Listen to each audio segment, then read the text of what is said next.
ಕರ್ನಾಟಕದ ಲೋಕಾಯುಕ್ತ ಅಧಿಕಾರಿಗಳು ಇವತ್ತು 4 ಅಧಿಕಾರಿಗಳ ಮೇಲೆ ಅಕ್ರಮ ಆಸ್ತಿ ಗಳಿಕೆ ಆರೋಪದಡಿ ದಾಳಿ ನಡೆಸಿದ್ದಾರೆ. ದಾಳಿ ವೇಳೆ ಭ್ರಷ್ಟರ ಮನೆಯಲ್ಲಿ ಕೋಟ್ಯಾಂತರ ರೂಪಾಯಿ ಅಕ್ರಮ ಹಣ ಪತ್ತೆಯಾಗಿದೆ. ಹಾಗಾದರೆ ಯಾರೆಲ್ಲ ಮನೆಗಳ ಮೇಲೆ ದಾಳಿ ನಡೆಸಲಾಯಿತು, ಎಷ್ಟೆಷ್ಟು ಹಣ ಸಿಕ್ತು ಎಂಬುದರ ಕಂಪ್ಲೀಟ್ ಸ್ಟೋರಿ ಇಲ್ಲಿದೆ. ಭ್ರಷ್ಟ ಅಧಿಕಾರಿಗಳಿಗೆ ಬಿಸಿ ಮುಟ್ಟಿಸಿದ ಲೋಕಾಯುಕ್ತ. ಜನಾರ್ದನ ಮನೆಯಲ್ಲಿ ಜನ ಕಾಂಚಾನ.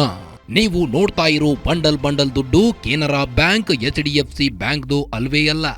ಈ ಹಣ ಸಿಕ್ಕಿರುವುದು ದೊಡ್ಡ ಕುಬೇರರ ಮನೆಗಳಲ್ಲೇ. ಈ ಲೋಕಾಯುಕ್ತರ ರೆಡಾರ್ನಲ್ಲಿ ಸಿಕ್ಕಿಬಿದ್ದಿರುವುದು ಬೇರಾರೂ ಅಲ್ಲ, PWD ಮುಖ್ಯಸ್ಥ ಇಂಜಿನಿಯರ್ ಪುರುಷೋತ್ತಮ್ ಅವರಿಗೆ ಸೇರಿದ ಬೆಂಗಳೂರು ಮತ್ತು ಮೈಸೂರಿನ 5ಕ್ಕೂ ಹೆಚ್ಚು ಸ್ಥಳಗಳ ಮೇಲೆ ಅಧಿಕಾರಿಗಳು ದಾಳಿ ನಡೆಸಿದ್ದಾರೆ.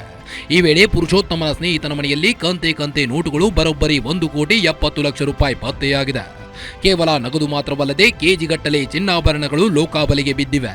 ಇವತ್ತು ಲೋಕಾಯುಕ್ತ ಟೀಮ್ ಭ್ರಷ್ಟ ಅಧಿಕಾರಿಗಳಿಗೆ ಬೆವರಿಳಿಸಿದ್ದಾರೆ. ಭ್ರಷ್ಟಾಚಾರದ ವಾಸನೆ ಬೆನ್ನತ್ತಿದ್ದ ಅಧಿಕಾರಿಗಳಿಗೆ ಸಿಕ್ಕಿದ್ದು ಅಕ್ಷರಶಃ ಕುಬೇರನ ಆಸ್ತಿ.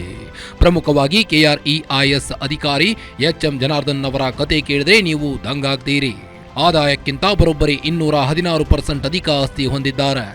ಇವರು ಒಟ್ಟು ಆಸ್ತಿ ಮೌಲ್ಯ ಅಂದಾಜು 4,42,00,000 ರೂಪಾಯಿ. ಕೇವಲ ಜನಾರ್ದನ್ ಮಾತ್ರವಲ್ಲ, ರಾಜ್ಯದ ಮೂಲೆಯಲ್ಲೂ ಲೋಕ ಅಧಿಕಾರಿಗಳು ಲಗ್ಗೆ ಇಟ್ಟಿದ್ದಾರೆ. ದಾವಣಗೆರೆ ಬೆಸ್ಕಾಂ AE ಅರ್ಜುನ್ ನಿವಾಸದ ಮೇಲೆ ದಾಳಿ. ಧಾರವಾಡ ಸರ್ವೇಯರ್ ಸೋಮಲಿಂಗಪ್ಪ ಮನೆ ಮೇಲೂ ಅಧಿಕಾರಿಗಳು ಪರಿಶೀಲನೆ ನಡೆಸಿದ್ದಾರೆ. ಇನ್ನು KSHDP project director Purushottam Das ನಿವಾಸದಲ್ಲಿ ಮಹತ್ವದ ದಾಖಲೆಗಳನ್ನು ಸಂಗ್ರಹಿಸಿದ್ದು ಸದ್ಯಕ್ಕೆ ಶೋಧ ಕಾರ್ಯ ಮುಂದುವರೆದಿದೆ. ಇನ್ನು ಎಷ್ಟು ಕೋಟಿ ಹೊರಬರಲಿದೆ ಕಾದು ನೋಡಬೇಕಾಗಿದೆ. ಒಟ್ಟಾರೆ ಭ್ರಷ್ಟ ಅಧಿಕಾರಿಗಳ ಹಣದ ದಾಹಕ್ಕೆ ಲೋಕಾಯುಕ್ತ ಸರಿಯಾದ ಬ್ರೇಕ್ ಹಾಕಿದೆ. ಈ ದಾಳಿಯಿಂದ ಸರ್ಕಾರದ ಇತರೆ ಭ್ರಷ್ಟ ಅಧಿಕಾರಿಗಳಲ್ಲಿ ನಡುಕ ಶುರುವಾಗಿದೆ.